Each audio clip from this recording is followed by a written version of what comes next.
আসসালামু আলাইকুম বন্ধুরা, সবাই কেমন আছেন? আশা করি আলহামদুলিল্লাহ সবাই ভালো আছেন। আল্লাহর রহমতে আমরাও ভালো আছি।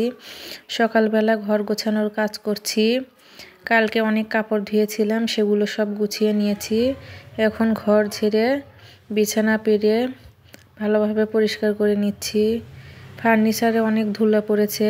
কিছুদিন হলো নতুন এই বাসায় উঠেছি, তারপরেও এখন দেখা যাচ্ছে 8 দিনের মধ্যেই অনেক ধুলো পড়ে গেছে। পরিষ্কার করছি। আমার বাসা পুরোপুরি কমপ্লিট হয়নি, অন্য একটি ভিডিওতে আমি বলেছিলাম।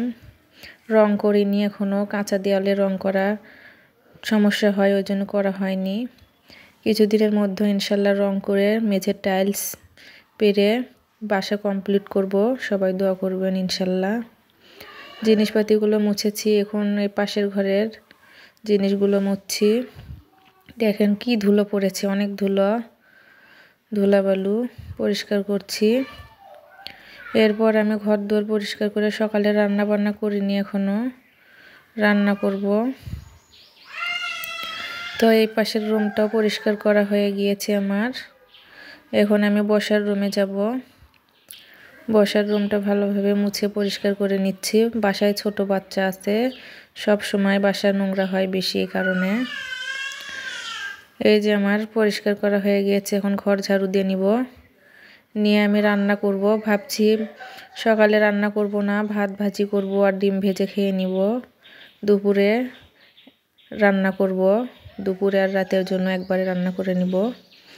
আপনাদের ভাইয়া বাইরে অফিসের কাজে গেছে, আমি আর আমার বাবু আছে। বাবু তো তেমন কিছু খায় না, আমি যা খাই।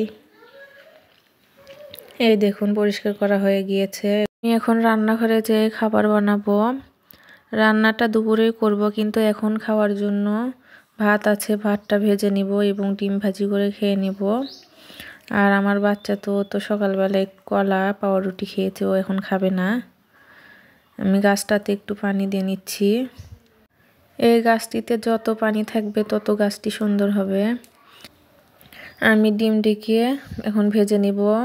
প্রথমে আমি ভাতটাকে ভাজবো, কারণ ডিম ভাজা ঠান্ডা হয়ে গেলে খেতে ভালো লাগে না। প্রথমে আমি ভাতটাকে ভেজে নিচ্ছি।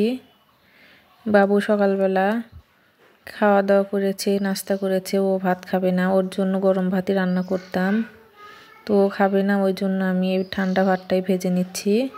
বাসায় একা থাকলে যা হয়, রান্না করতে মন চায় না একা মানুষের জন্য। এখন আমি ডিমটাকে ভেজে নিব।